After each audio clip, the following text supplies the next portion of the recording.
Thanks for being here with me, honestly. Yeah, Yeah. no problem. This is actually super fun. Oh, I love that. I love that. That's the attitude that you're taking. Yeah, I mean, we always have these conversations all the time. Just we never get the time to sit down and properly film. Yeah. And I know we've talked about it, like, since we reconnected, because you moved abroad to Amsterdam, and I've been playing abroad football, and we reconnected right before I left, right? Was it in December?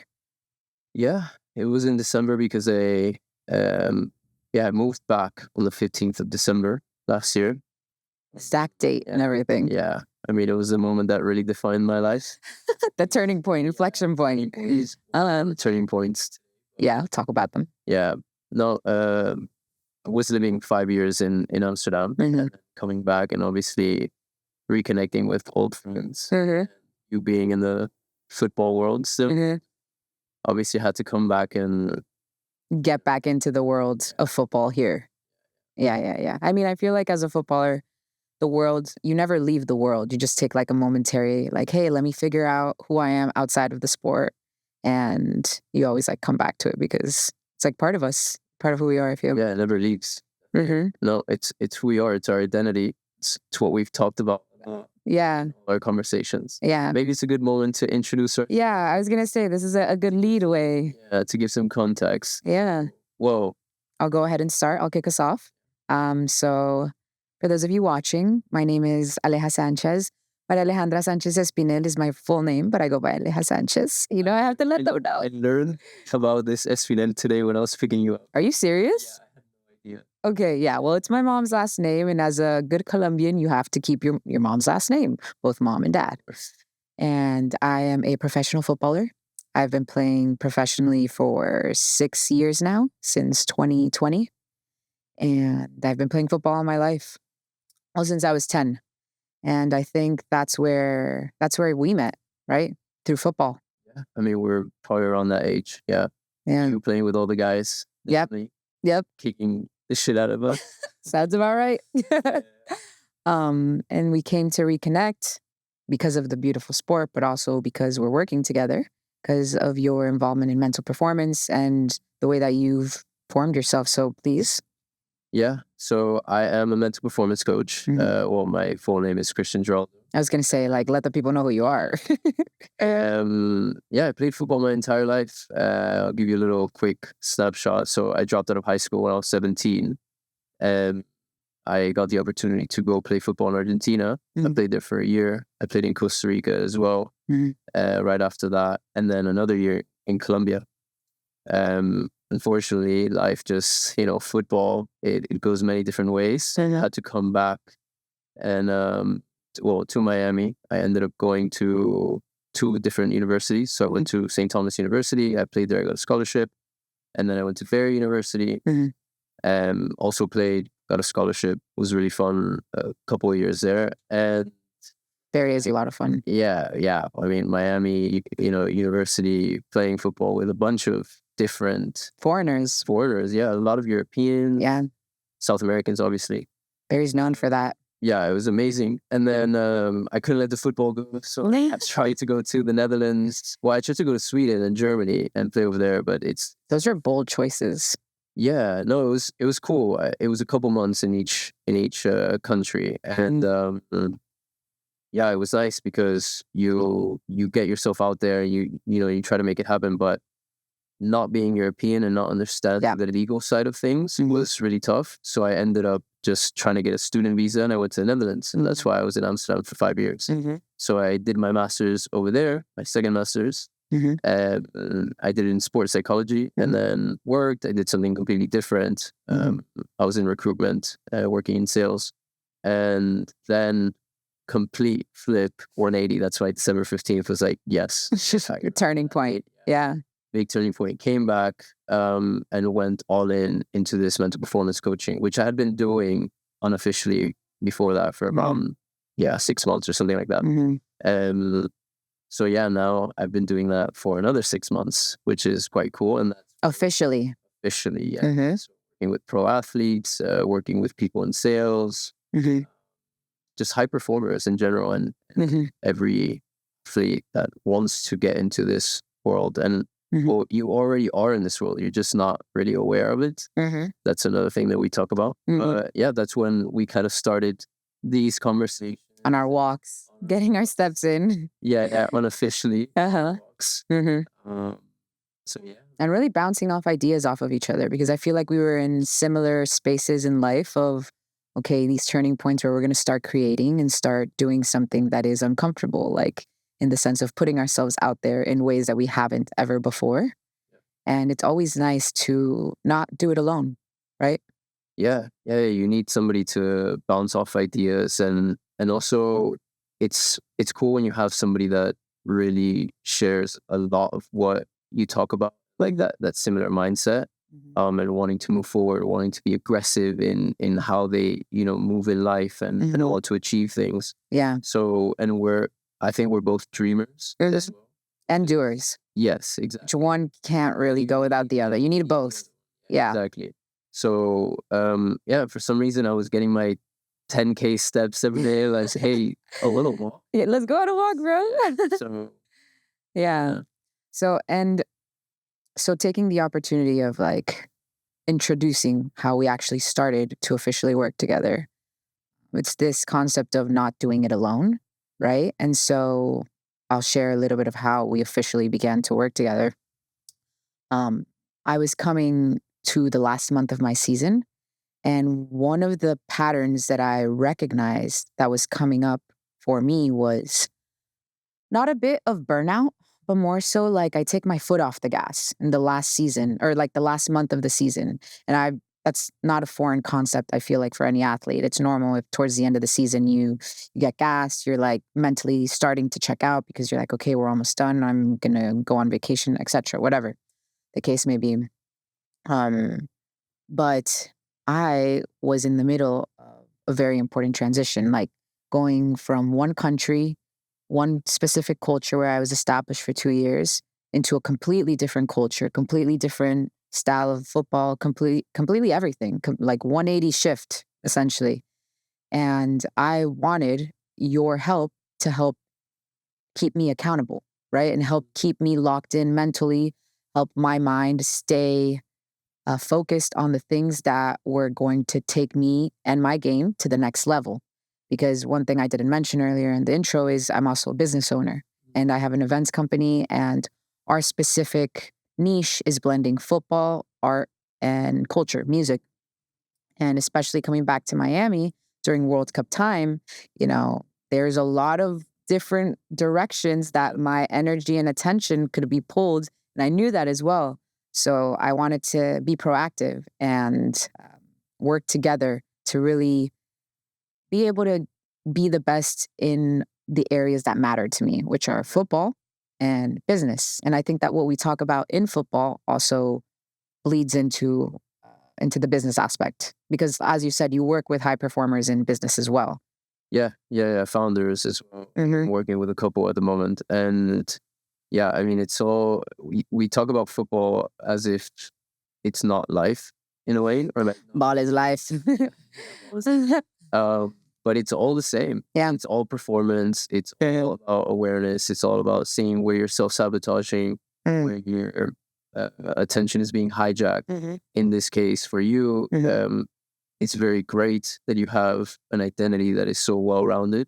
Thank you. Football, you have the culture part piece, business and spirituality. We'll go into that later. Yeah, which is great. But then, especially in a place like Miami, where there's so many people, so many things that you want to do, opportunities, and also so many friends because you grew up here, the attention starts going everywhere. And so where do you start self-sabotaging? And I think you're quite ambitious. You're a very high-performing person. So it's important to really understand where you put your foot off the gas, because sometimes you don't notice. So that's basically why we started working, to kind of make sure that the foot is on the gas on all the areas that need to be attended to in that moment.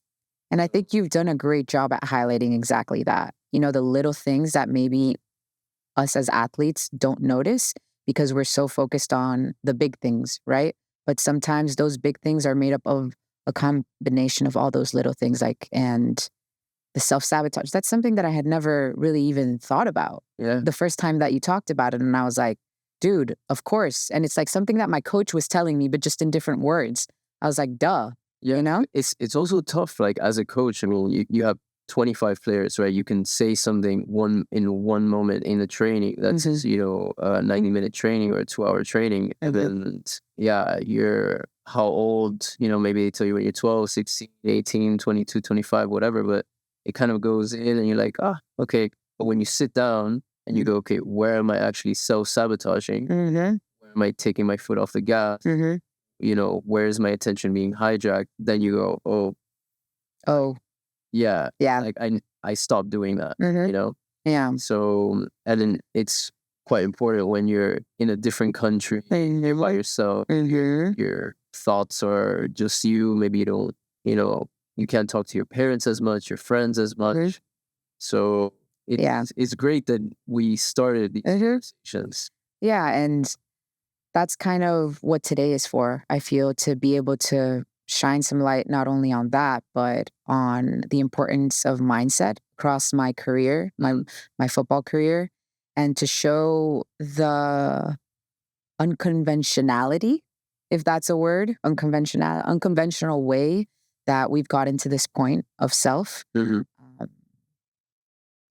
because it's not your traditional, go to college, then get into the draft and go straight. It's quite interesting. It's very, very, it's completely different. so many turning points, at least from my perspective, because like obviously I work with a lot of athletes and different, people. And so when I listen to, what you've gone through, managed it, and it's just, wow, Thanks, bro. I'm going to say a positive wow. Yeah. Really impressed by everything you've done. And I've known you. We've grown up together. So I think like also you're the perfect person to do this work with, because you've known different versions of myself, but you've also known the like core Aleja, right? Like the foundational Aleja, where the foundations of this self was built. Yeah. And that's the reason why you've gone so far. Thank you, Ro. I appreciate that. Yeah. Because we talk about, deep things and we get a bit inside of you. But I still see that 12-year-old, 15-year-old, killer at TP. Killer mentality, like aggressive. Two-footing people at like friendly Friday night pickup. I think guys just looking at us like, bro, what is she doing? It's like, whoa, you got to step it up. She's not doing anything wrong. It's you, bro. Like, get it together. You, bro.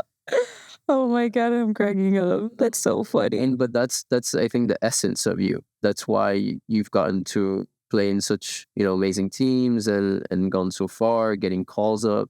I appreciate that. Yeah. Not a lot of people, it makes my hair stand up because because not a lot of people get to have these opportunities. And we know so many people that are talented. So talented. Yeah. But the core of them, the essence, like when, you're in the shit. Yeah. You need to respond. How do you respond? Yeah. And I feel like your core, your natural response was fight back. Always. Like, I'm not going down without a fight. I'm a stubborn girl. I'm a Taurus. So, we're stubborn. We're bulls. Colombian. Yeah. No, 100%. So tell us a little bit where that core comes from, that essence. That core essence? Well, like I said, I'm Colombian, so we got that inner spice from birth. I'm kidding.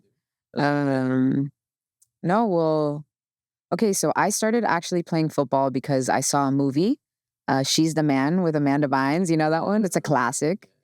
And I was actually inspired. I was like, I want to do that. I want to play football. And it's interesting because literally a week before, my parents had signed me up for dance classes.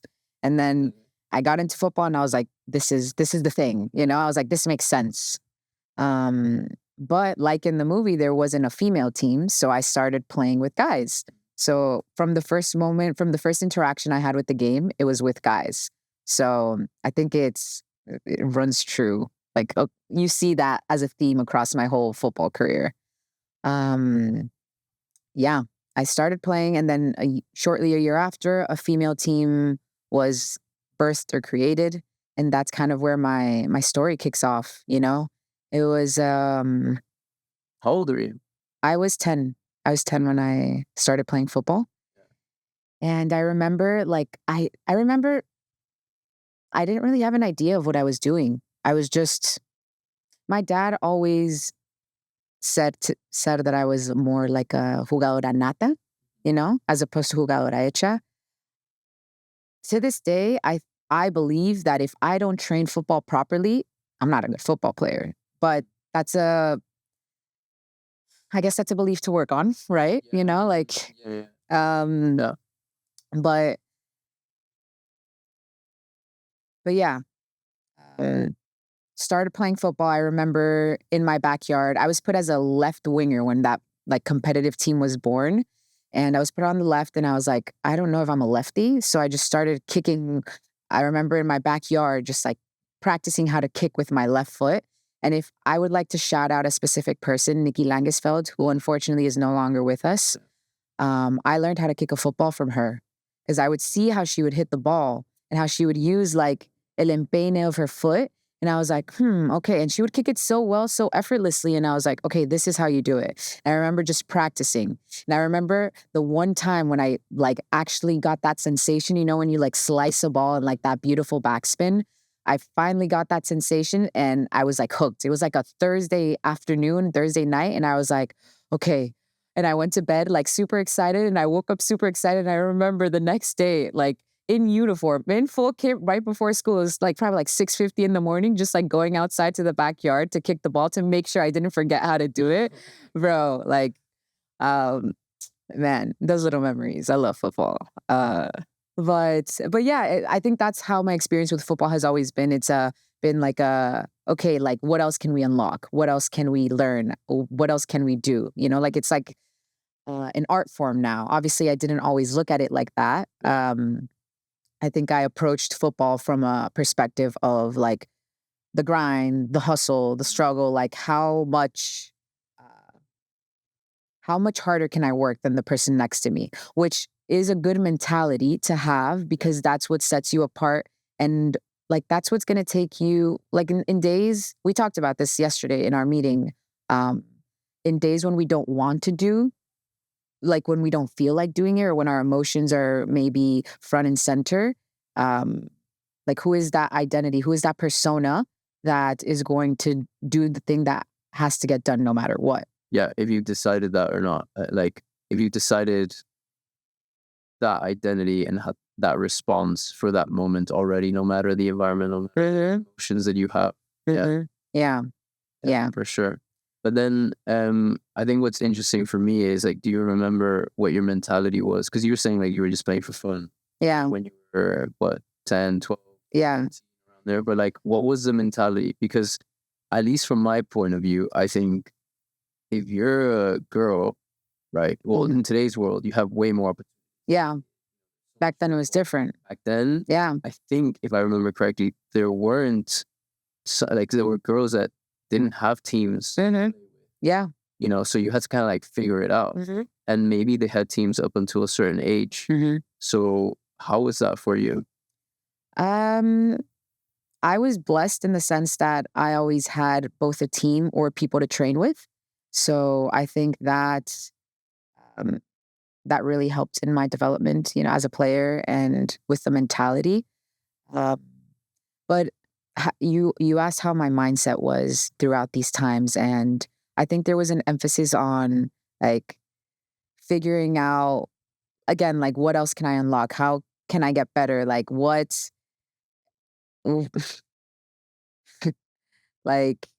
yeah, it was anytime I did something that was baller, or that felt good, I was like, yes, I'm doing what I'm supposed to be doing, and almost that you chase that satisfaction, right? From the work or from from the work that you put into kind of shape that athlete or that self, So so I remember, yeah, at 13, we got picked up. I grew up playing in Doral. At the time, it was Inter Milan. They came and yeah. And then from there, I was actually picked up by Marcelo Valdivia from Kendall Collision when Kendall Collision was a thing. Yeah, and that was really, I think, the turning point in my youth career when it went from, okay, I'm good, this is fun, but now it's like something more serious. Because from there, I started playing years up. Like I was 13 playing like U14 and U15. I know it doesn't sound like a lot, but when you're 13, yeah, The years of yeah, 1 year, 2 years is a lot, and I think the basis of growing up playing with boys and the basis of like playing with older people as well, it definitely not only helped shape my approach to the game and my perspective and how I played it, but also how I saw myself. yeah, Right? Like I saw myself as like this, it's really funny. I saw myself as like this big girl, you know. I grew up playing center back and I'm obviously not a big girl, but in my mind I was like a fucking little tank. Like and you were. thank you. Thank you. But like physically is what I'm talking about, you know, like broad shoulders and whatever. And so yeah, that's the turning point. And it wasn't up until the point that I turned 15, I was always moved from like, I started off as like a left winger, then I went to play five, then they put me as like a left back. And then there was this one specific game where they placed me at the center back position that I understood football. Like that one game, I was like, oh, this makes sense. This is how you play the game. And what a good moment, you know, like when you're doing something that you love and you're like, oh, I get it. And I get how to do this at the funnest way and like the most optimal way as well. I'm interested in because you're playing a year up, 2 years up, and I'm pretty sure there are other athletes out there that at that age could listen to this and say, okay, well, I'm gonna go and do that. But how did you perceive that mentally as well? Because physically you could do it, right? And technically, tactically, at the levels, you were even better than that. So, you could definitely do it.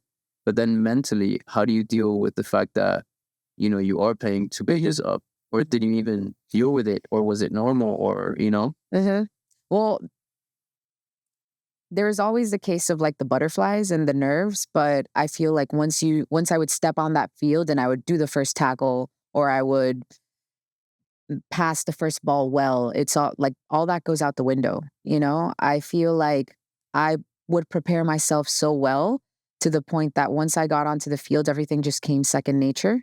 And you just, like any footballer knows and understands like what getting lost in the game means, you know, like you're just in flow, you know, like you're not thinking about literally anything else other than this 120 by 50 rectangular box, the ball, and competing. Yeah. Like I'm better than you and I'm going to show you. So remember, I mean, we talked about this in another session, the mental hierarchy. Yeah. So when you walked into the team for the first time and they're 2 years older, do you perceive anybody above you? 100%. Yeah, 100%, because I wasn't always this, like I would say I'm at a point in my life where I know myself, I love myself, I accept myself. And not that that wasn't always the case, but I was just very shy. So my approach when I would go into new teams and go into new spaces was I would just observe. I would just observe, and it's like find the pockets where I could fit and like slowly start like opening myself like a flower type of thing, you know? But obviously I'm playing with these girls who have a little bit more of their personality formed, who are more sure of themselves, how they are as not only athletes, but as like females. To me, they were like women at the time, and I was like a little girl. Um, so, uh, so yeah, the mental hierarchy. Yeah, there was definitely a level that I saw them at, but I think that also pushed me to want to not only be as good or better than them, but also be welcomed into the team, which thankfully I was, you know, like, and I say that because it's very important as a footballer, like to understand football is a team sport, obviously, but the individual mentality is not going to take you farther than the collective because it's not just one player on the field. There's 11 of you on the field, and there may be talent, but one person can't do it all, and you need to play to the strengths of everybody. And that's a lesson that I had to learn in a very harsh way. Uh, but we'll get to that later for sure. Uh, I lost my train of thought here. I'm not even gonna lie. Yeah. But it's true what you're saying. Like, it is a group. I think where you were going with that a little bit was maybe the group is also important for you to a lot of mental hug, but in a way Yeah. like that The community. give you a little bit of confidence. You go and you do your thing. I think that's where maybe you were. Yeah. The mental hierarchy and like being like accepted and being welcomed in by your teammates is also, it's important. It's important. The team chemistry. It's I think you see it reflected in even like the highest level. The teams that work well together off the pitch or have the power of friendship, as we like to call it. Good. They just perform better. Yeah, They do it. it's very true. But then my question is, how do you deal with a team that you walk into and you literally you don't have any of that? Because I mean, you and I have both played in South America, and you know what it is to go and play with people that They don't want you. they don't want you. Yeah.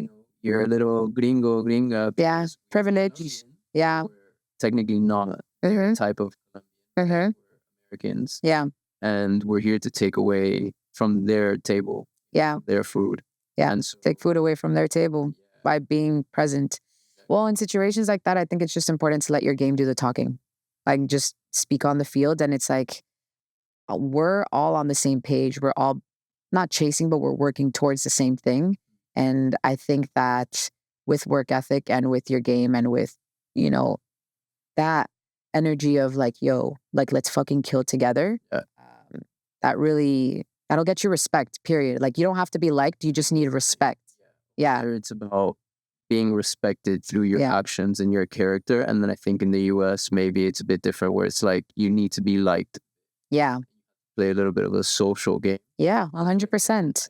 Like that about the US.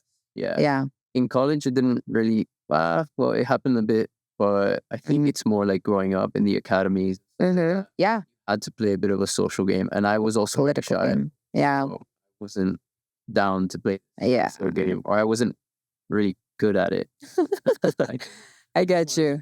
Yeah. Yeah. And I think that's what took me in my youth career as far as it did is it's that I just let my game do the talking and I played, Definitely. Which got you called up to ODP, Yeah. the region team, Yeah. national team call up. Yeah. But my mom didn't let me go because I was 15 and I had to spend 2 weeks in Colombia. Yeah. I got recruited for the U20s. I can't get over that. I can't get over it. Okay, no, I've had to make my peace with it because holding on to that's not going to do anything for me. But to give like the listeners a little bit of a background. Tell us. So after you play club and you get to, let's say, 15, 16? And then you go into ODP? Yeah. Okay, so at 15, I was playing U18 actually. But so ODP's Olympic Development Program, for those that don't know, it's like there's tryouts in your region and the best people from like your state get chosen to be put on a team. And then you go and you represent the region. So let's say like Florida, Kentucky, Tennessee, like they're all part of Region 3. And so from there, all the states go to a camp.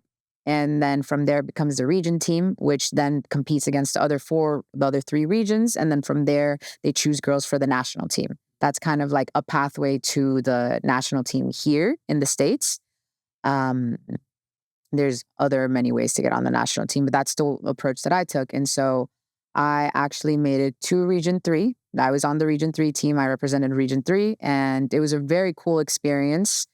It was unfortunate because a month and a half before camp, I actually sprained my MCL and I had 2 weeks to recover. I was cleared 2 weeks before camp. So I was like training 3 times a day. I was trying to prepare myself. But at the end of the day, you're competing against girls that are just like in crazy rhythm. And that also like not, it didn't mess with me mentally, but I wasn't at my peak, you know? But that was a great experience, to experience like that side of the US football. Then on the Colombian side, we went to play a tournament in Colombia, and I had a solid tournament. I remember getting interviewed. I came out in newspapers, and thanks, bro. And I remember we were leaving. We had to leave the tournament early. We had like one game left, and we were in the airport. And my mom gets a call from someone from the national team, from the Colombian national team, saying like, "Hey, we want your daughter to stay and do a 2-week camp with us because we want her to play with the U20s." And I was 15 at the time. Yeah, but my mom was like, and I remember she's like, "No, qué pena, es que," and like she like turned them down right then and there. I was like, "We're not even gonna talk about this." But what was I gonna do? I was like a 15-year-old girl. Why does he say to me, like, you're 15, get called up to the national, you're not even in Colombia, like in the sense of playing, Living in Colombia. Yeah. and you get called up to the sub 20, Yeah. 5-year difference. Mhm. Like, this is what I'm talking about. Like, I think, at least from the conversations that we've had, like, it's not that you underestimate it, but like you play it off as if it's normal, because you're such a high achieving, high performer type of person, right? Mhm. And for me, it's just insane. Like, from that, and it's not even insane because since you were 10, 12 years old, it made a lot of sense as to like your personality, your core. So yeah, it's just wild. Like, what goes through your head when you think about that? Because that's quite an achievement. Yeah. That the Thank you, first of all, but that the dreams and ambitions that are in my head and in my heart, that they're valid. They're there for a reason, and I've always been this way. I've just now it's just seeing things through a different lens, like just different clarity. Seeing and what I am working towards and chasing. It's just at that caliber, just different. Yeah. That makes sense. But I can continue sharing because that wasn't always the case. I actually ended up committing to Florida Atlantic University in Boca Raton. And the summer leading up to that,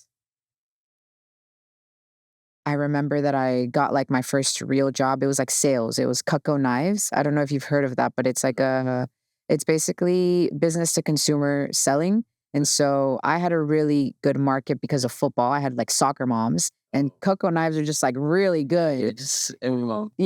And so I did really well in that, and I was having a lot of fun because sales, when I believe in a product, they come very easy to me, right? Because I feel like sales is just the art of people, or business in general is just the art of people. But because of that, I didn't train and prepare myself properly, the importance of preparation. And I got to preseason, and we had a 2-week preseason. And at the end of the first week, they sat me down and they're like, "I don't know what happened to you. You were coming in as a starter, and I had an almost full ride." The coach told me, "Yeah, you were coming in as a starter, and you're not even half the player that I saw finishing the summer." Because when this new coach saw me, we won state. Like, I closed my youth career as a state cup champion. Like, he saw the game that I told you about, where my teammate scored an upper 90 banger in minute 89. Like, he was present that game, and he's like, that game was the game where he decided, he's like, "You're coming in and you're my starting center back." Yeah.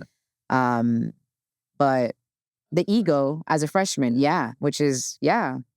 But I want to highlight that because, like, what made me make that decision of like, oh, I can focus on work and start training like just 2 weeks before, that was straight ego. Like, Recurring theme as well. yeah. Yeah. Little moments in the 15, 20-year career. Yeah. Yeah. There's definitely replaying themes But for sure. you were saying, Yeah. why ego? Why ego? Because I thought, and this goes back to what I said at the beginning of the podcast, that if I don't train, I don't believe myself to be a good footballer. Because my preparation was so good leading up to, like the end of my youth career, that's why I was able to perform in that way, because I was prepared, not because I was touched by God, like some players that we know, you know? Um, sure, I have gifts and talents, but they're a result of hard work, of dedication, of consistency, and the love for the game and love to just improve as an individual. But yeah, I transferred from there to Barry University. I called up the coach at Barry and I was like, hey, do you have space?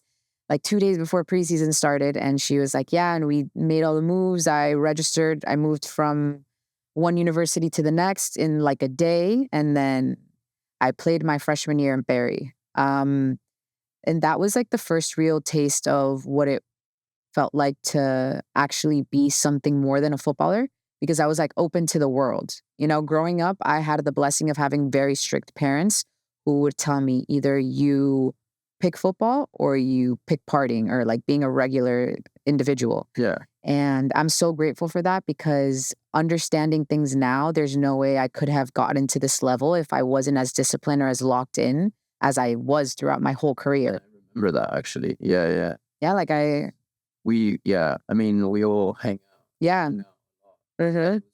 like, if you were there, And it was like, no, you leave at a certain yep. Uh-huh. time. Uh-huh. Yeah, it was great. Yeah. Yeah, you get to uni and then it's And exactly. You get an experience exactly. And well, you can imagine how that was. I had a lot of fun. I grew a lot in my knowledge of what it's like to be a normal, non-athletic individual while still trying to do football at a collegiate level. Playing football is like a job. Like your whole day revolves around training, around the things that you have to do with your team. It's a full-time job. And then on top of that, you have to also be a good student and also try to have a social life. So, and I would highlight as well, I think, at least my perspective, what I've seen is women's sports, or at least let's say the male dominated sports, and like the women's teams in uni always get the shit end of the schedules. They get the 6 a.m. Yep. Training schedule. yeah, 2 p.m. in the Miami Heat, to let you know. So, yeah, because I remember at St. Thomas and in Barry, I would see them training at 6 a.m. We had 8 a.m., 8:30 gym sessions, and Blessed. yeah, we were chilling, and then we'd see the girls finish for the women's team. Women. So for you, it must have been even more of a tougher thing to go through. Yeah, I mean, it was definitely an adaptation period. I remember the first day of preseason, the whole team came to knock on my door because my alarm didn't go off. Oh, wow. That's how it started. Yeah. And they're very like, we all need to. Yeah, 100%. Actually, I remember that when I was at Barry. When it seemed like they would say no drinking. Dry season. For the entire season. And it was like, if one woman was thinking of, like, the whole team was there like, no, you can't, this and that, like, we're gonna win, we're gonna do this, and a lot of them won. Yeah, that's a culture that's in Barry. Even when I was there was a very strong culture of like, no, we're taking this serious, we're locking in. And that's what it takes to be a champion, right? Can't kind of half-ass things in that manner. True. But then transition from Barry, I transferred to FIU where my involvement with the game was just fun. Like I was a little burnt out. And so I transitioned into the workspace to figure out kind of what I like, what I didn't like. And I was able to get some good experience. I did like the marketing for a chiropractor firm. I worked in corporate PR, like travel and tourism PR. I did sales. I was a CrossFit coach for kids and teens, office manager. I tried a lot of different things. And I also worked in events for like my pretty much all of college, which I think is a very strong basis of like what I do today, right? And then once I graduated university, I remember I actually tried to get on the FIU team my last year. So I trained and I prepared for it, but I didn't have eligibility. So I remember graduating and I was still in shape and getting on a summer ball team of like girls that come back home for the summer that are still in college and they're training. And they were good because a lot of them were D1 players. And I remember playing with them and I was like, I still got it. Like I can stand my ground. I can do this thing.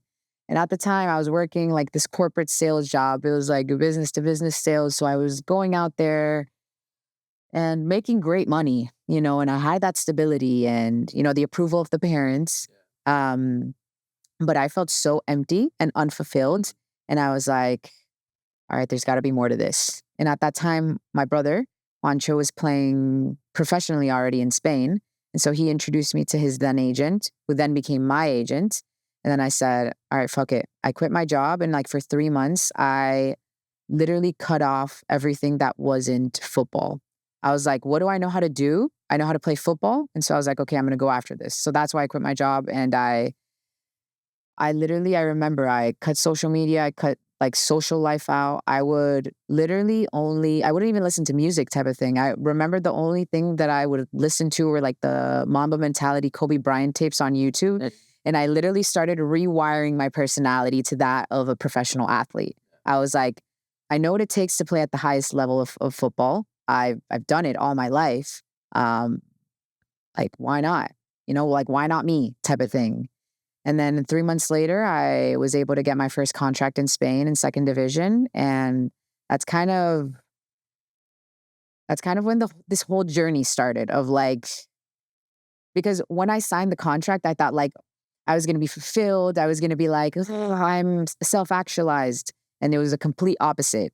It was like an even bigger magnifying glass on the fact that like I didn't know who I was. I didn't know what I liked. I didn't know outside of football who my identity was. Like I didn't know what I was here to do, Like I knew I was this multidimensional being, but I wasn't living life that way, right?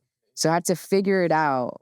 And that's when this journey of like self-discovery, like spirituality kind of began.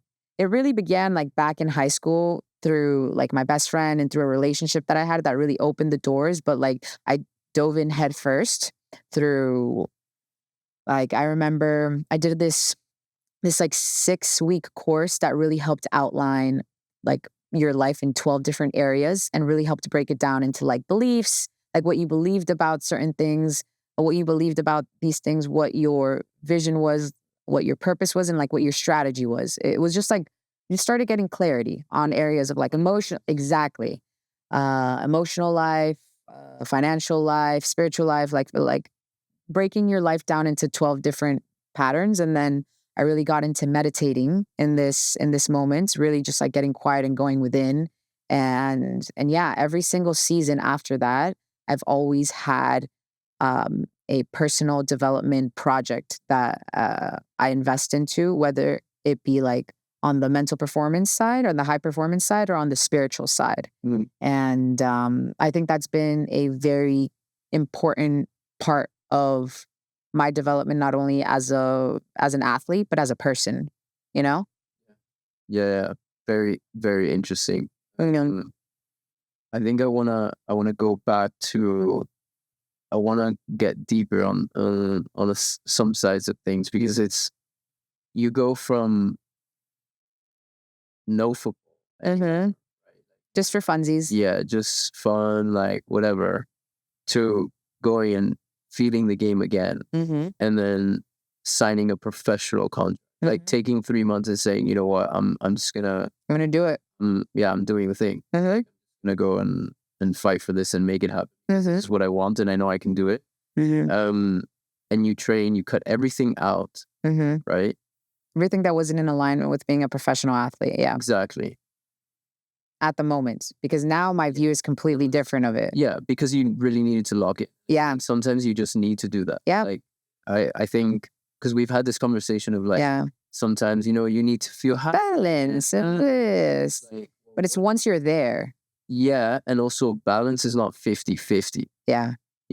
One side weighs more than the other. So sometimes it looks like that. Right? It stays. Yeah. It stays.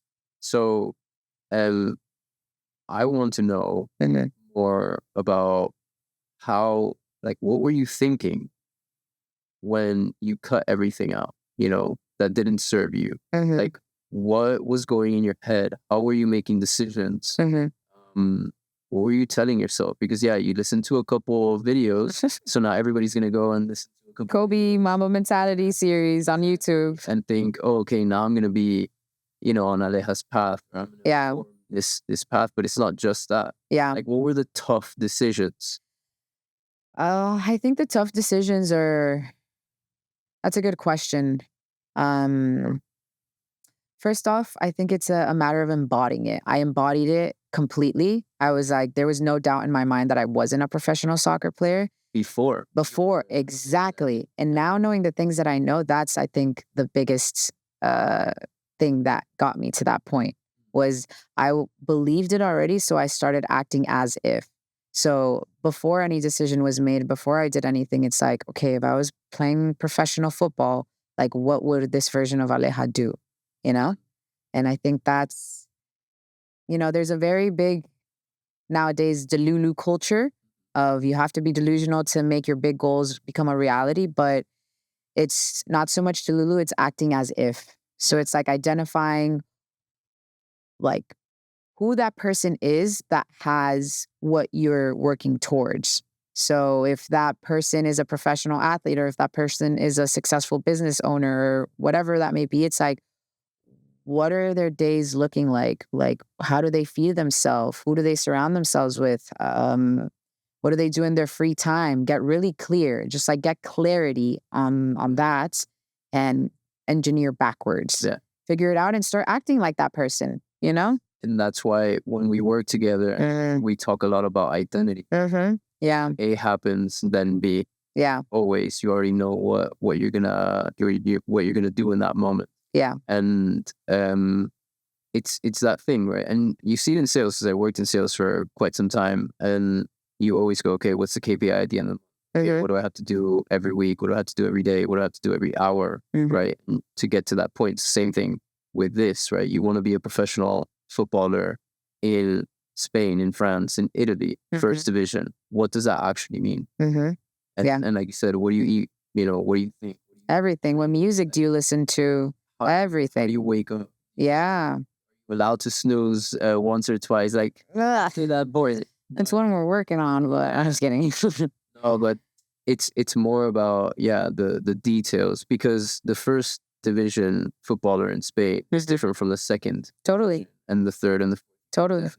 All their habits and how they make decisions on a daily basis. But I think it's, if you go from the top down, you see more defined identities, personalities, and more consistent decisions. And then as you go down, you see the inconsistencies. Yep. And there's more And the gaps. awareness. There's less self-sabotage at the top. Yeah. I think. Yeah. Right. Awareness is a big one. Yeah. Yeah. So it's interesting how you just made the decision and you go, okay, well, this is it. And then you just had the discipline. Yeah. To go and do that. Yeah. Do the thing. Yeah.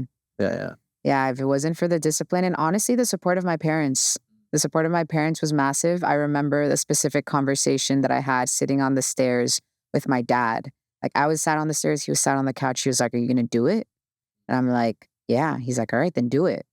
Like, I think my dad has both my parents, but my dad has played a key role in like just being that one that like moves the needle forward. He's like, pokes me always like, you going to do it?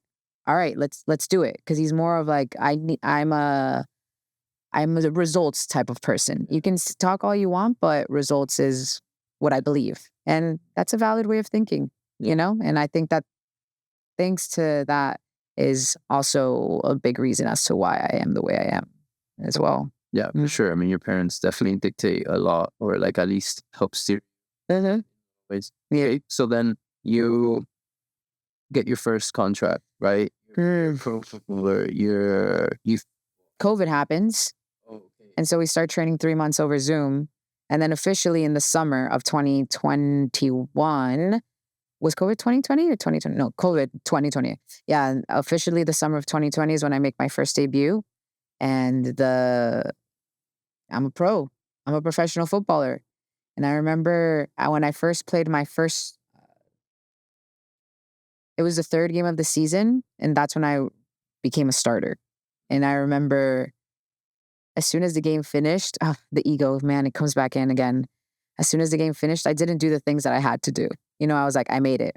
Easy, It was easy. It was easy. Why? Why? Why? Wait, why what? Why did you Believe that? like Be- how did your mind get to that point? because the first game I wasn't even rostered.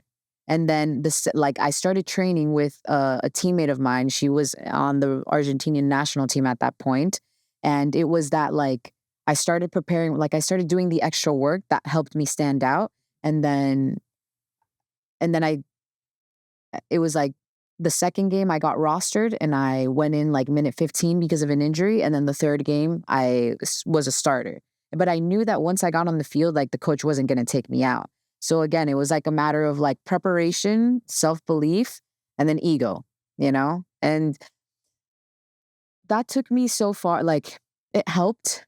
I believe as an athlete, you need your ego because sometimes when you don't feel like the player that you are, that's when the ego comes in and it's like, no, like, Steps. yeah, exactly. And you need it. But I think there was a bit of self sabotage in the recovery, for example, like not eating properly or not stretching or not doing the things I had to do. And that was reflected later on in the season because I had to be benched because of soleus pains, like twice for a month and a half. And that was 100% because of the ego, right? Because I was like, oh, I'm good. Like, I don't Need that. yeah, you need recovery. Like, if there's anything that I've learned, especially this last season as a 31-year-old female playing footballer, is that if you want sustainability and longevity in your career, the recovery is just as important as the preparation. Like, you can't have one without the other. I talk about that a lot with athletes, and I think we've talked about that as well. Also, everybody thinks recovery is mental.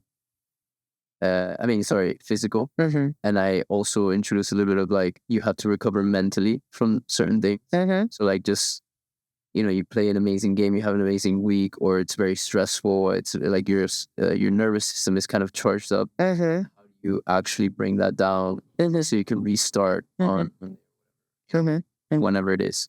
But it's crazy how you get what you wanted, and then you just throw things to the side. Yeah, It's fine. I made it. I know how to do it. exactly. And what? And then it starts coming the downhill a little bit because towards the end of the season, halfway through the season, we switch coaches and I start off as a starter, but then the injury happens. And when I reintegrate myself back into the team, like it just wasn't the same. And it's so much to the point that towards the end of that season, my last game, I didn't get rostered. And I was like, ooh, that's not pleasant. That's not what you want to be feeling, right? But it was a nice opportunity for me to explore going to my country, back to Colombia, because thanks to that and thanks to that sour experience of the end, I was able to play for Atlético Nacional. Yeah, Which is one of the biggest teams in Colombia. Yeah. Yeah. I mean, honestly, when the opportunity did come through a family friend in this, like the connection. My agent, at the time was Marcos Rano, and he's the one that led the conversations. And he was able to get me a tryout for 2 weeks. And it was great. It was so professional. They paid for my hotel. They made sure like the transportation was taken care of and everything. And I was signed. And again, this one, what happened to me in Atlético Nacional was actually, it had never happened to me before. Apparently I was coming in as a starter because of my experience in the States and my experience in Spain, but also because of my style of play. Like I was a ball playing center back. I love to come out playing from the back. I'm not the type to just kick it and run. And that's exactly what he was looking for, especially a lefty. Um, but I remember that there came a point, and I think it was an energetic thing as well. Like not so much. There came a point where I got so in my head that I remember the ball coming to me and me thinking, what do I do? How do I stop the ball? How am I going to pass this ball? Like that had never in my life happened to me. It's like I forgot how to play football. which is very common. A lot of people say this in certain moments of their, their career, right? Like just the pressure or something is happening. Yeah. It was the pressure. 100% it was the pressure, but it was like self-inflicted pressure, I feel. I mean, sure, at the beginning I wasn't very welcome or I wasn't like like we talked about earlier, when we're coming from a place like the United States, we're coming from a place of opportunity. And we're going into these spaces where some of these girls, this is the only way that they put food on their table. And so you're coming from a place where you have opportunity and you're coming to take away their food. So people aren't going to be like, yeah, hi, let's be best friends. And you feel that. I remember I felt that the first day of training. I remember I went up for a header from a corner kick. And when I came down, my feet didn't even get to touch the ground because like I got 2-footed and like taken off, taken out type of thing. You know, I was like, oh shit, okay, this is how things are out here.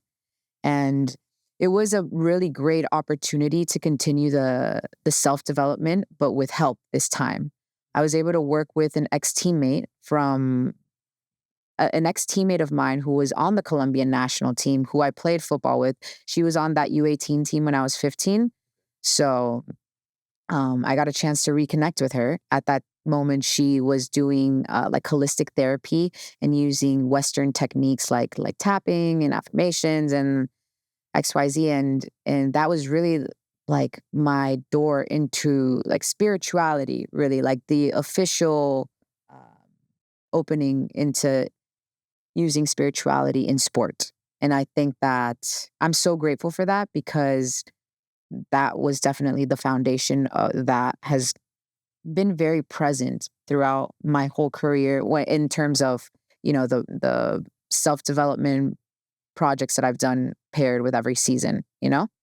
So so I want to highlight the importance of, working with mentors, working with coaches, because we can't do it alone as athletes, you know?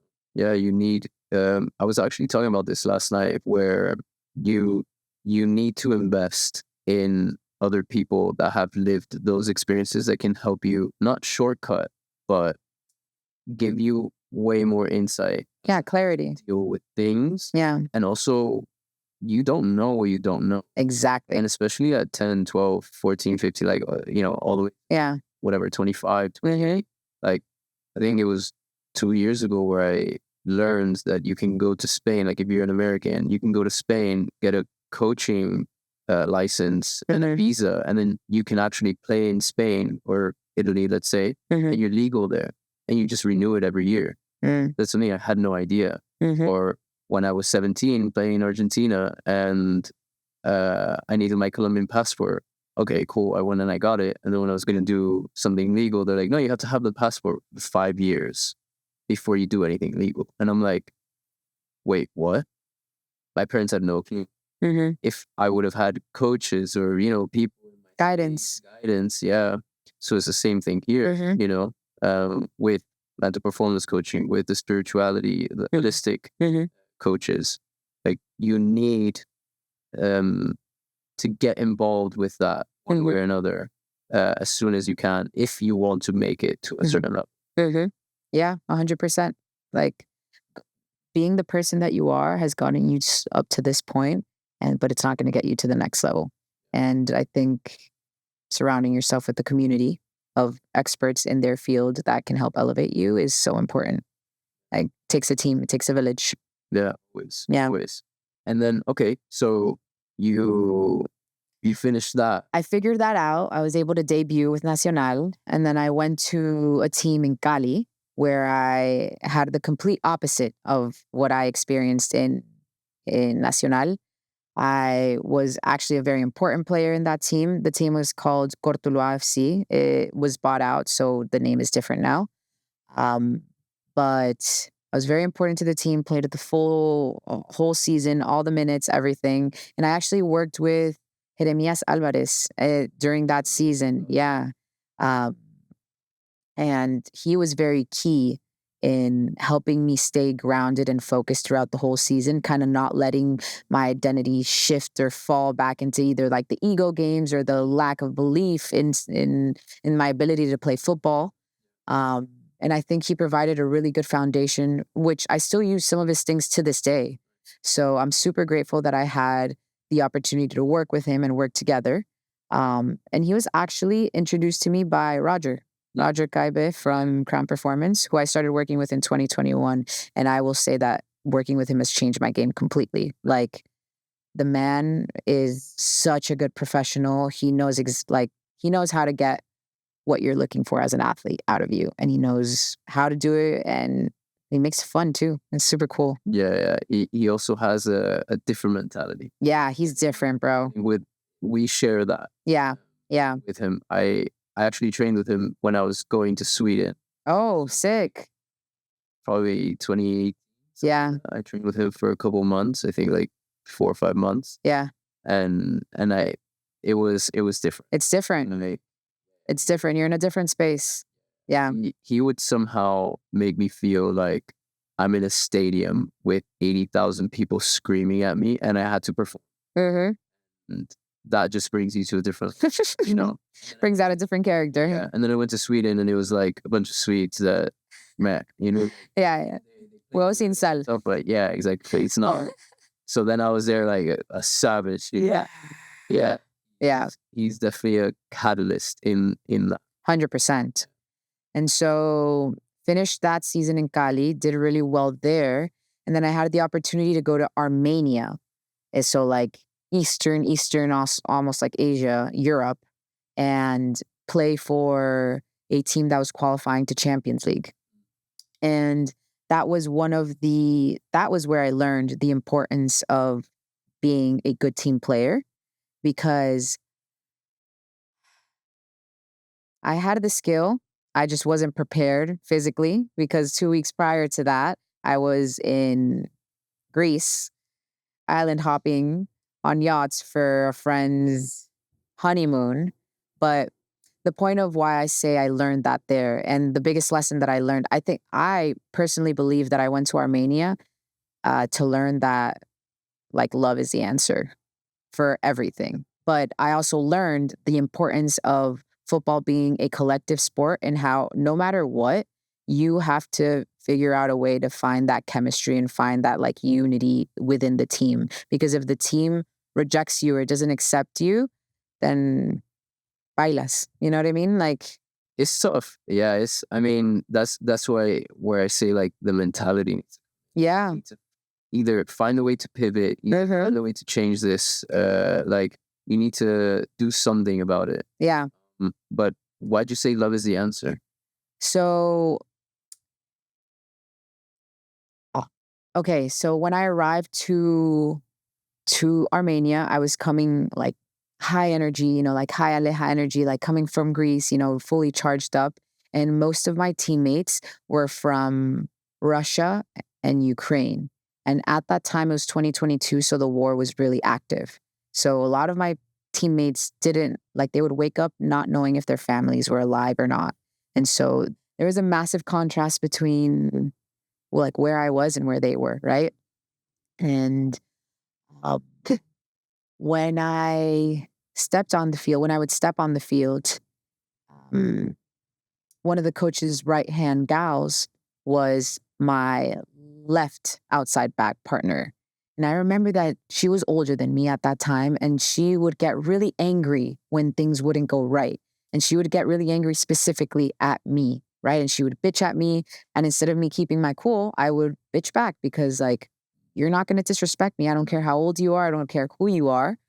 And then at that time, I was reading The Monk Who Sold His Ferrari.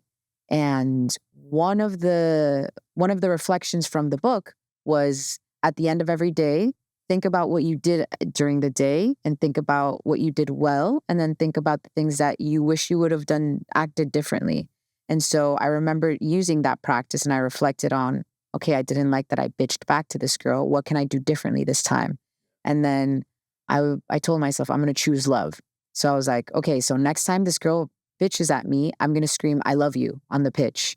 So mid-training, I do something that she doesn't like, and she bitches at me. And then I just scream, I love you.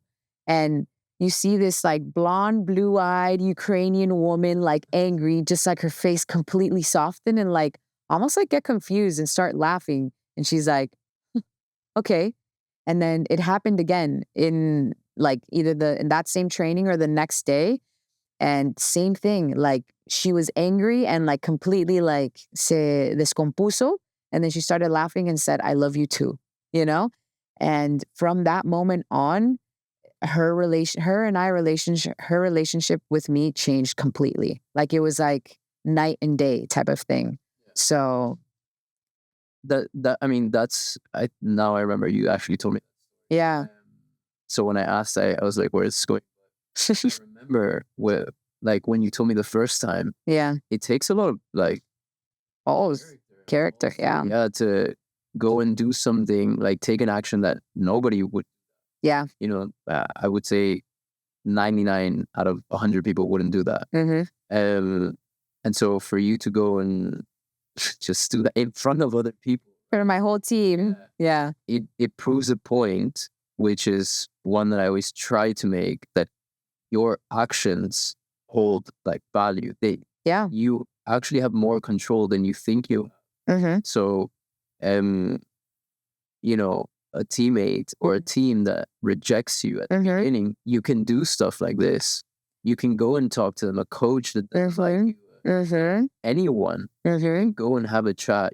Yeah. Do something that really changes the way that they think, and then it changes your entire situation. Because I feel like a lot of players, they want to play pro, they want to get to the next level. You train really hard, you sacrifice, okay, you eat, you sleep, whatever. And then you get to a team that doesn't like you at the beginning. Yeah. And you're like, oh, that's it. No, that's not it. Yeah. So for you to go and do that, yeah, that's what it takes. Yeah. I think that's a part that nobody talks about, things that you have to do to get to that level, to go pro, and to maintain the level.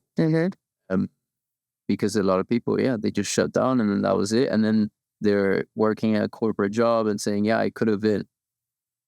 Yeah, but you didn't, because you didn't act. Yeah, yeah. No, and like the remainder of this story highlights exactly that, because 2 weeks into me being there, they sit me down, all the coaches, and they're like, look, we like you as a player, but you're not fit enough and you're not where we want you physically. So we're not going to count on you. They sat me down and I got cut basically. And I said, okay, that's fine. There's still a month left. Can I just continue training with you guys so that I prepare myself for my next step? And they said, yes, that was fine. And at the end of my month with them, I remember I wrote a letter and I read it amongst the whole team.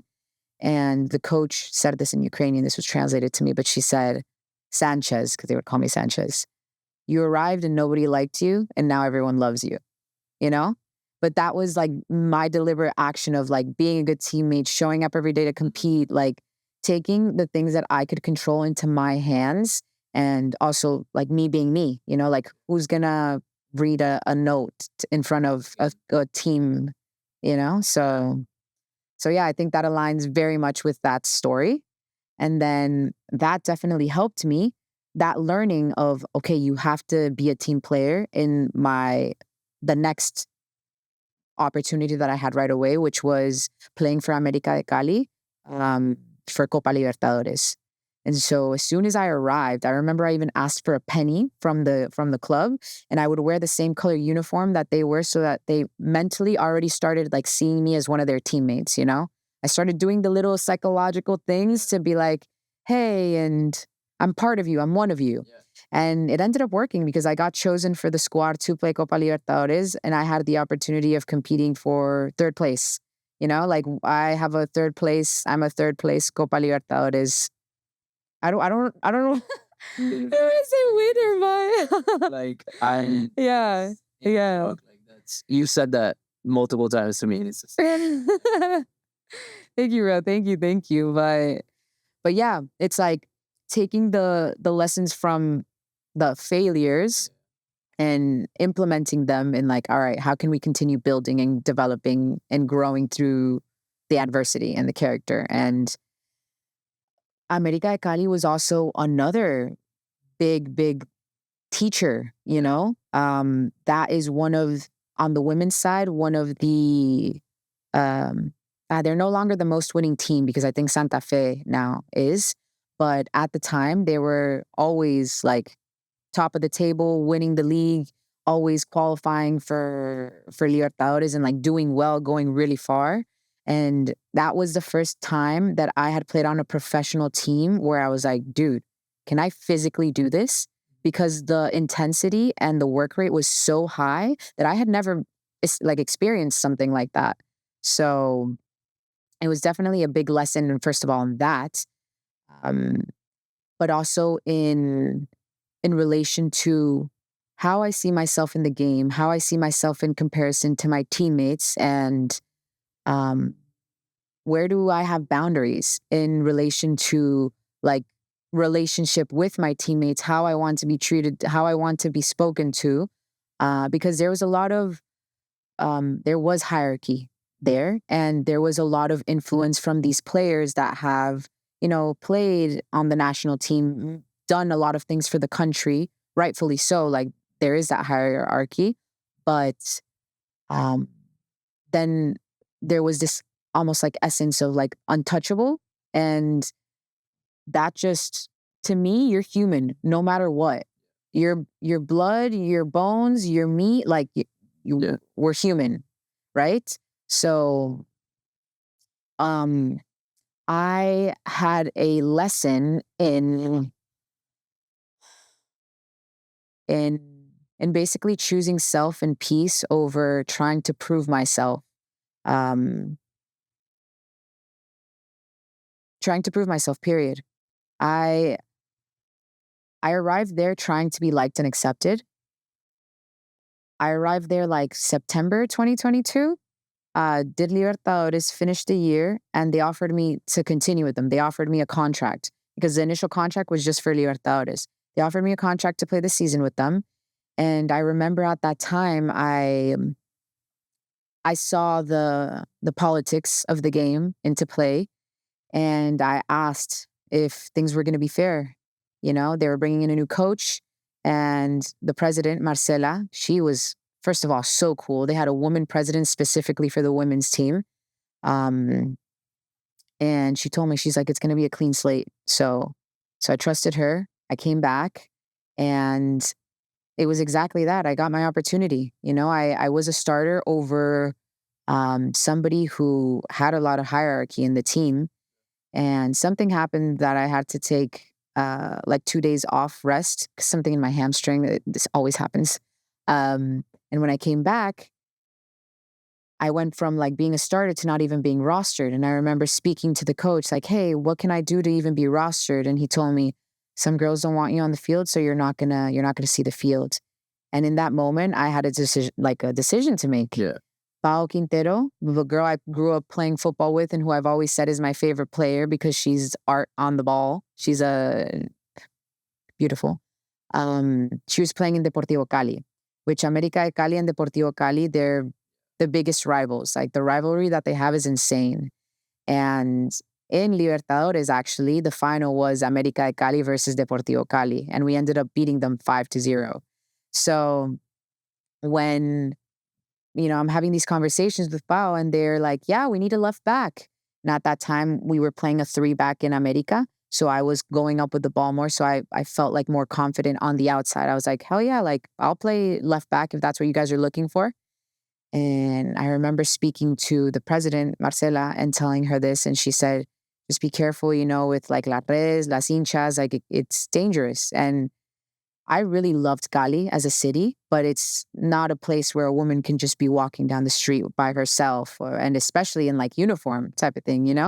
So, but thankfully that was like a very graceful transition. And one of the biggest lessons that I learned there was, um,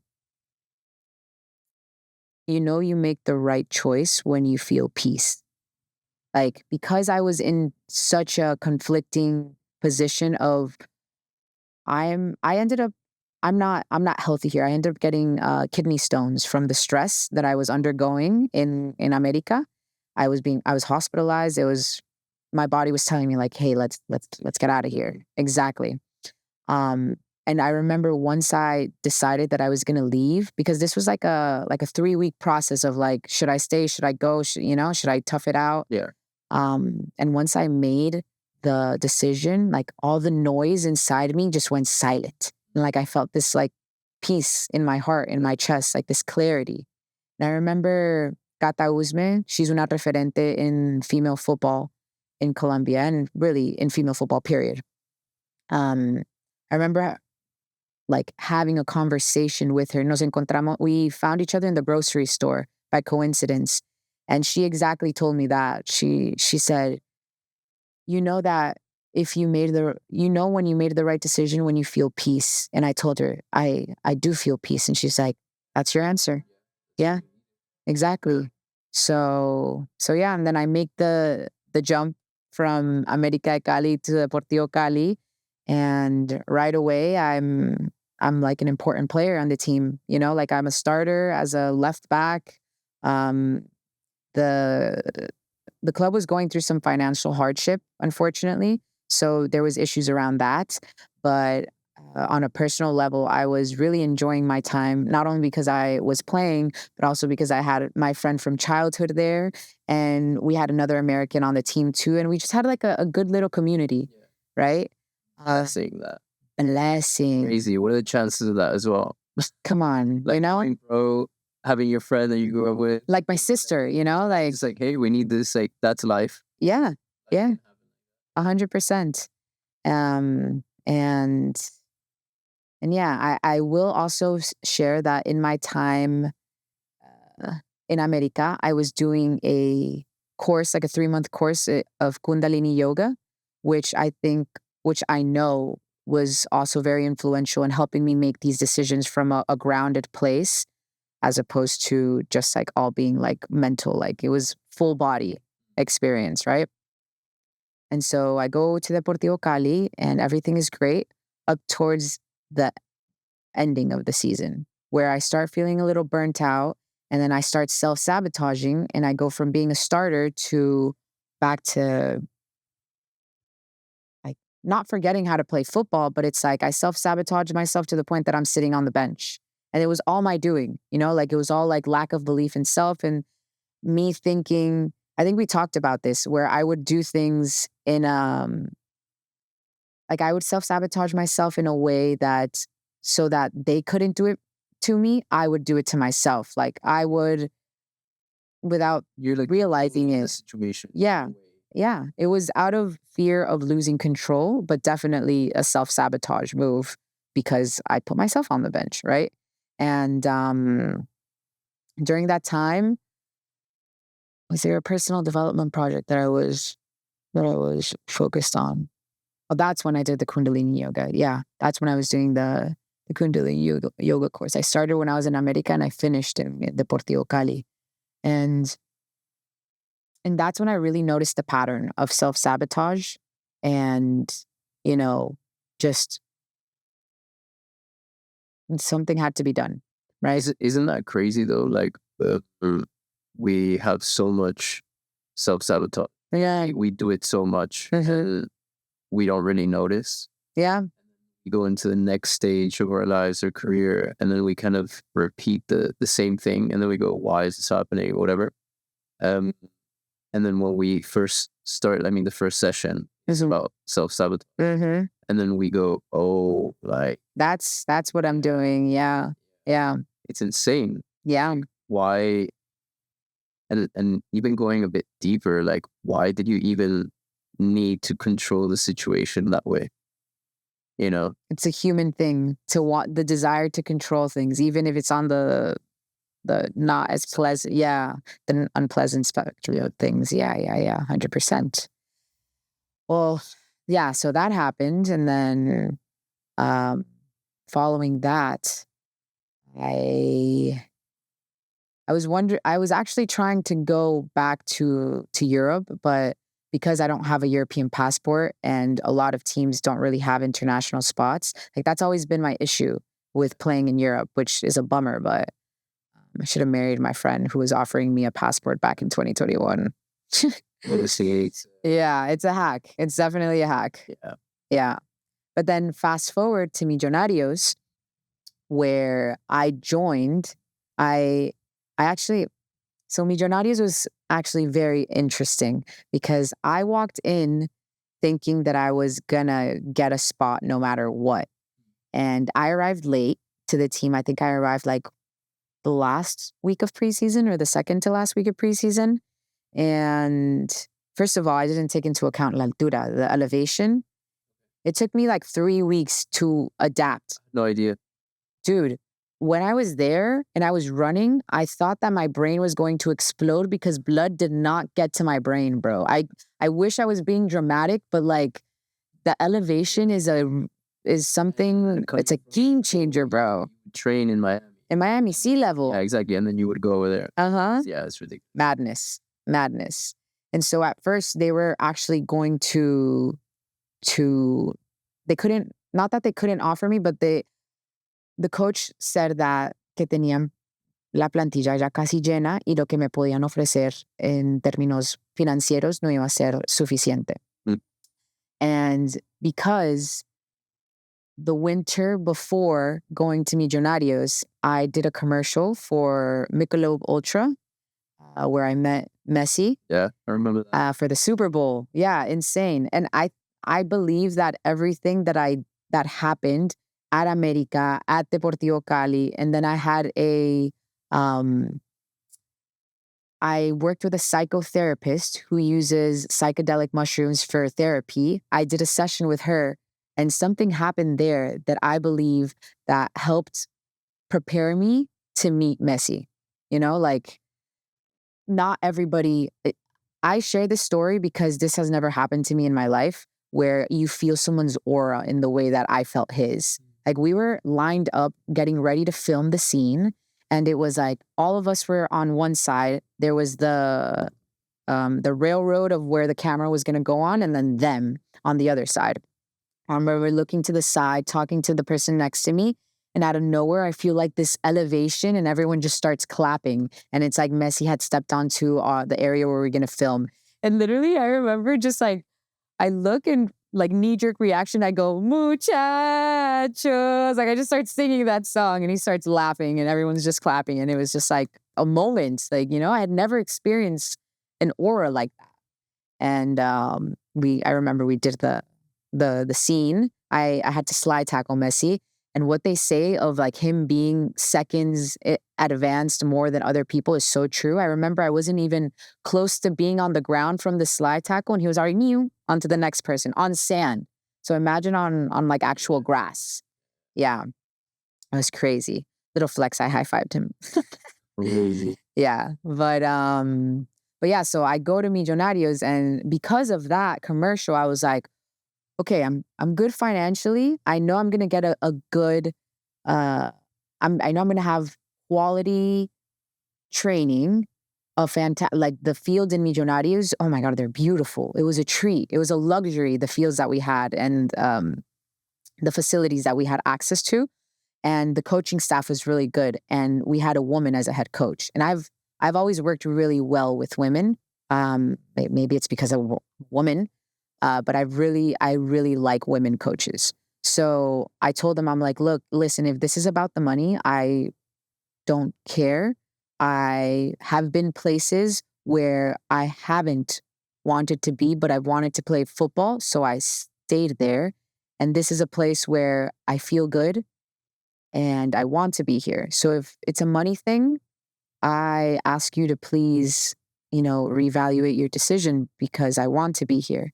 And I remember in that moment, both like the head coach and the assistant coach, like they looked at each other. They're like, we've never had a situation like this before. And I was like, I've never been in a situation like this, but I want to be here. And then they're like, all right, well, if that's the case, then welcome to the team. And that day we were doing physicals and I'm like, so can I go do the physical? She's like, yeah, go ahead. Like, go get in. And it was like, oof, like almost like euphoric, but again, it was that complete contrast of me thinking things are going to go one way, them going completely different. And then, that whole season, I didn't debut. I did not play a single minute. Wow. Yeah. But I learned the importance of understanding your role in a team because my presence and my work ethic and my approach to the game not only motivated like the substitute team, but like empowered them to believe in themselves as like people and as players, to the point that some actually made it on the other side, right? And that was a really great year. I think that was the best year that I've had football wise in terms of like my development, not only physically, but mentally, because I remember the specific shift because I was getting frustrated, like I was getting frustrated. I wasn't getting rostered. I wasn't getting minutes. Like there wasn't any movement towards that type of improvement. Yeah. And I would go up to them asking them, hey, what do I have to do to be considered? They're like, just be patient. Your time will come. Keep doing things. You're doing them well, etc. And then I remember like my mindset shifting and like looking at the problems, getting more negative, and that's just not me. And I just remembered deciding, okay, what am I going to do before every training session? I'm going to write down 3 things I'm going to focus on. And after the training session, I'm going to write down what I did well and what I could improve on. And I kid you not, that completely shifted my energy and completely shifted the way that I was approaching everything. And I'm so grateful for that because that showed me that when you shift the focus and your attention to the controllables, like your experience is completely different. I was, no matter what, even if I was playing or if I was not, I was always showing up happy because I was playing fantastic football, playing in incredible facilities, being led, guided, and directed by people who loved and were passionate and obsessed with like optimizing the sport and just being the best possible version of a coach, of a footballer that they could possibly be. And I was just in the right environment for everything that I wanted to achieve. And that was the biggest lesson I had to learn. And I'm so grateful for that lesson because, yeah, it helped shape my understanding to the game and to a team setting. It's like kind of removing the ego from the individual, right? And understanding that, okay, this is a collective thing. And that transitioned really well into that summer, not only from a football perspective, but from a team perspective, because from our company, this was the first summer or like the first project that we had as a team that was really big time. Puma had hired us to... You're talking about? Our agency, ABFC. So now I'm talking about ABFC. We are an experimental agency, a marketing agency, basically, who is comprised of footballers, for footballers, and for lovers of the game and fans and anybody that just appreciates and sees the beauty in the game. So we create experiences around that. And so prior to 2024, we were activating as a nonprofit. And then Puma came to one of our events and said, we really like what you guys do. We are the sponsor for the Copa America. And the final is going to be in Miami. So we want to hire you guys so you get the community excited for the final.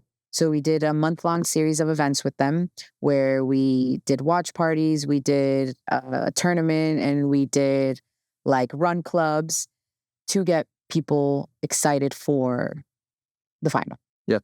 And it was really cool. The tournament that we did, we ended up giving away tickets to the Copa America final, which was so dope. And we didn't even charge people to compete. Like it was like invite only, but it was sick, really.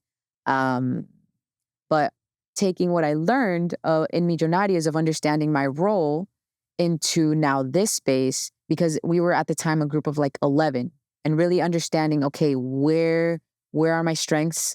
Where can I play to the strengths of my teammates and kind of help bring everyone together so that they can operate on their superpower, right? Like superpower first forward. And we were really successful. Like to this day, we still work with Puma. And we've activated some really cool things. Like, for example, the drop of Luis Suarez boot in December in 2025. We activated something with him, which was super cool. We got to meet him. We also we helped the drop of Christian Pulisic's brand. Yeah, in the fields in Copa 2024 during that summer, like Pulisic and friends, like we had him come in the space And, just we activated a night around like his merch drop. And it was really, really cool. We've had the chance to work with Kid Super. He's super cool. He's an artist him and J Balvin won Baller League. So he's on the scene now. He's on the football scene. Yeah. Yeah. And yeah, the most recent one now, what we're doing for the World Cup is we're doing a tournament where we are um, giving people, yeah, the opportunity to go watch Colombia and Portugal play live. So How many tickets? 8 tickets for the winning team. That's insane. Yeah, 8 people. Wow. Yeah. So we just had qualifiers yesterday, and we're gonna have the finals this upcoming Friday. So It's gonna be war. it's gonna be war. Yeah. Yeah. So we saw a little bit of that, highlights of that yesterday. And the tickets cost right now, like, Easily anywhere over $2,000-$3,000. It's like one of the most anticipated group stage games. So to give that away is insane in Miami. yeah. But Puma's like, hey, we're here, we're relevant too, Yeah. It's like Adi, Nike, Puma, Yeah, always in the Yeah, always.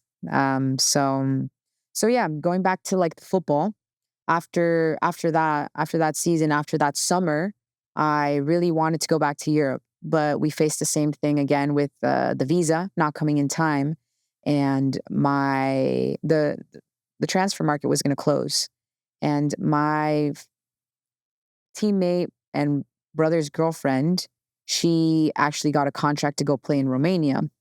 And I was like, okay, I'm about to be left without a team. I sent my CV, I sent my highlight reel, and they sent me a contract.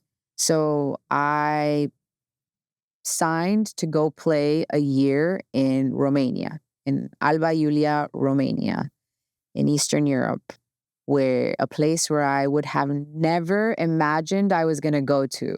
From Miami to Romania. And it was one of the most life-changing experiences that I think I have had. I think I'm going to continue having these life-changing experiences during season because my intention is to continue evolving, growing, etc. But this one was just, I was put into a new culture, completely new culture. I did not speak the language.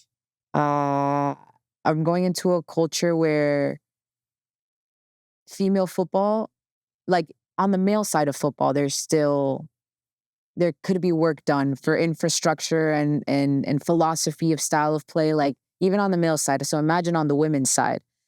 And really just arriving and understanding, okay, this is going to take a lot of like choosing to show up every day, because the environment was, I wouldn't say the most conducive to being a professional footballer. And the way that the mindset that the people had, that I was surrounded with, was one that was completely different than mine. And I'll share this as for context. Romania was under like communist rule up until like 1992, if I'm not wrong. So you can see that form, that level, that perspective, that framework, that mental perspective across all areas of their life, how they think, how they make decisions, how they live, exactly.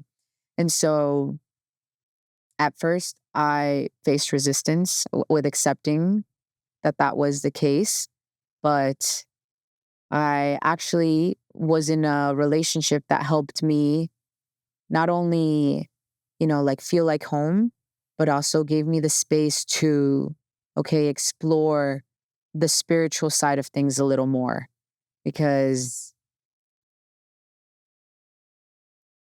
I was like, there has to be more that I can do. But I felt that There wasn't anything like, it wasn't like a mental thing. It wasn't like no more mental coaching. It wasn't like I had sharpened those edges and I was like, okay, there's still more. There's still more. So I actually found this this teacher. Her name is Soltara, and she teaches alchemy. And so, from a science term, alchemy is like the transmutation of like metals to like precious metals, right? Like the act of changing one thing to another, one state to another, right? And when she teaches it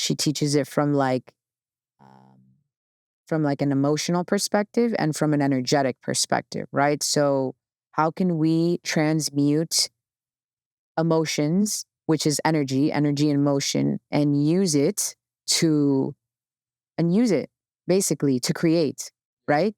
And also everything is energy, right? There's energy in the elements, in water, fire, air, earth. So like how can you work with those? Well, how can you work with that? Like my belief is that everything is connected, right? And so everything is vibrating at a certain level. So it's like, how can you get in harmony with that frequency which you want to radiate and operate at? And mm,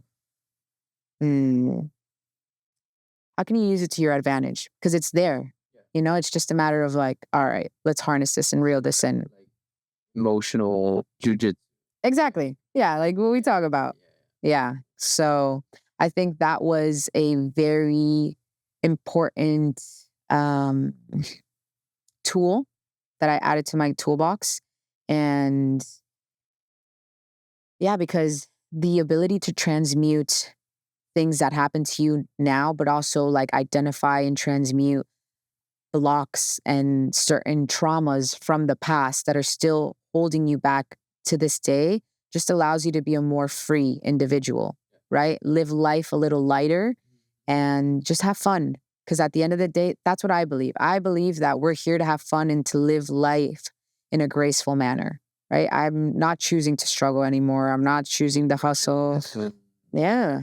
Yeah. The hustle culture, like that ain't for me anymore. You know what I mean? And obviously it was a buildup of all of my years of like practicing the different spiritualities and like um, the self-development projects. But this was the thing that really like moved the needle for me. Like I was like, oh, okay, now life makes sense. Like this is definitely how I want to live my life, right? And I'm so grateful for Romania because it created that space for that, right? Because of the situations that I was put in, the decisions that I had to make, and yeah. So, but yeah, my first season in Romania, it went pretty well. I was captain of the team. I played all the games, and I actually ended up moving from center back to holding mid, which allowed me to see the game and live the game from a completely different perspective.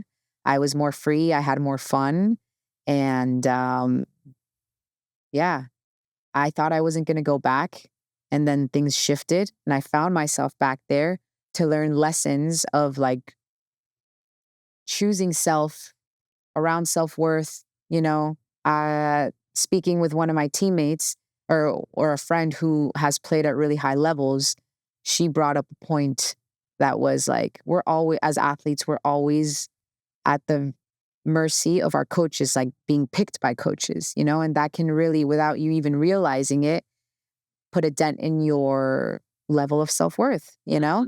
So yeah, lessons of self-worth, lessons of like taking my power back, essentially, you know, not giving my power away and really just believing in self, you know, like um I'm so grateful for Romania. I'm so grateful for the woman that I've become because of my experience there. And I'm really grateful and excited for like this next chapter of life because I know it's like, wow, I love where we're at. Now, like, how can we keep growing and evolving and creating, right? So, so yeah, that's where we're at. That's where we're at. So like birthing something completely new. And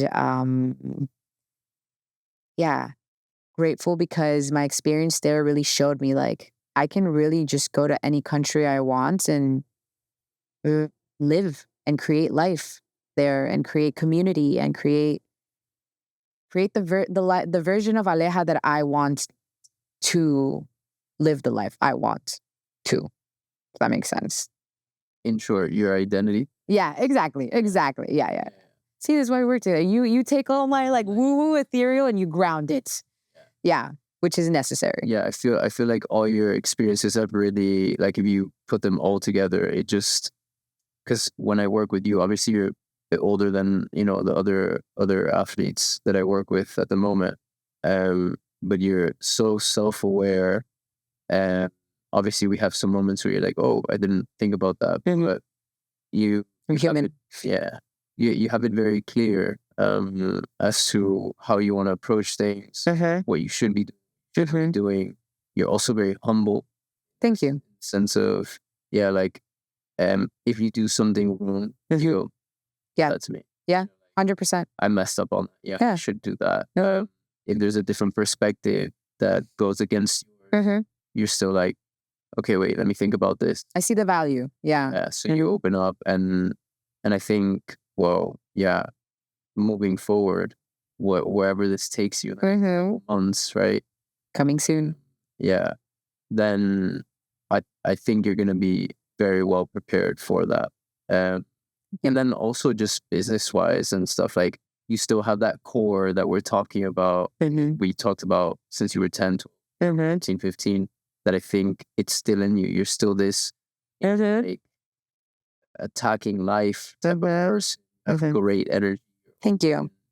Appreciate it. You always want to learn. You said Messi has aura. Yeah, he has a massive aura. You have that energy. Thank you. I appreciate that. And makes people smile. Well, so it's very sweet. I think that's also why you've gotten the opportunities that you've gotten. Totally. The way that you think, the way that you treat people. I think everything is just gonna come together. I mean, even the way that, we went to cafe, to Koreans, Mr. Baguette. Fire spot, by the way. You should definitely. Winwood and South Beach. Yeah, and Doral. They have one in Doral? Yeah. Nice. We should go. Yeah. And I've caught you already like 2-3 times. Just give a compliment to someone that you have never met before, or you say hi to them, or you just have this energy, this thing that's inviting. Wow. And I think that translates into, you're always inviting opportunity into your life. Thank you. That's a great perspective. I really appreciate that. And it's I learned from you. Oh, love that. We learn from each other. Oh, thank you, bro. Thank you. Because like I am like that. You give a compliment or something, and to people I don't even know, but at the same time I'm like, whoa, because sometimes you think about it and then you don't do it. Yeah. And then I'm like, wait a second, I'm gonna go and do this because not because I want the opportunity, but because I know it's a good thing. Yeah. It goes both ways, and come back later. Whatever it is, just make the world a better place, I believe. Yeah, and that's what we're here to do. Leave it a little bit better than it was when we found it. So, yeah. Well, dude, I want to thank you for being here today. This was honestly a wonderful conversation, wonderful chat, and I'm so glad that I was able to share my story with you. And can you tell us where we can find you, how people can work with you? Yeah, for sure. Well, first of all, like, amazing. There's so many. Yeah, first so many, definitely. We have a lot of different topics, and we have to do a walking podcast or something. Let's do it. We get our best ideas come when we're on that little Miami stroll. Arsenal, we need to talk about. I'm so glad you're wearing the Arsenal kit. Like, man, go us, go Gunners. This was a year. It was a hard watch though, but so I mean, you can find me Chris Giraldo 22. I'm a mental performance coach. I work with so many different athletes and people in sales, founders. Mainly I love football, so I naturally gravitate towards footballers. Yeah. But any sport, really, everything is a mental game. Yeah. And it's not just about, I want to mention this because it's not about if you have a weakness and you have to work on it. It's more about how can you weaponize your mindset. It's your mind is not a weapon, then it's a liability. And it's bringing you back, or backwards. It's putting you in a space that you shouldn't be in. You can't achieve the things that you want to achieve. Mm-hmm. So it's more about learning how you can, just use your mindset to the point that helps you achieve anything you really want to, and attack it, be competitive and aggressive, and so it's something that you definitely have to work on if you want to achieve anything in life. Yeah, I think that's a good place to close things off. Yeah, good stuff.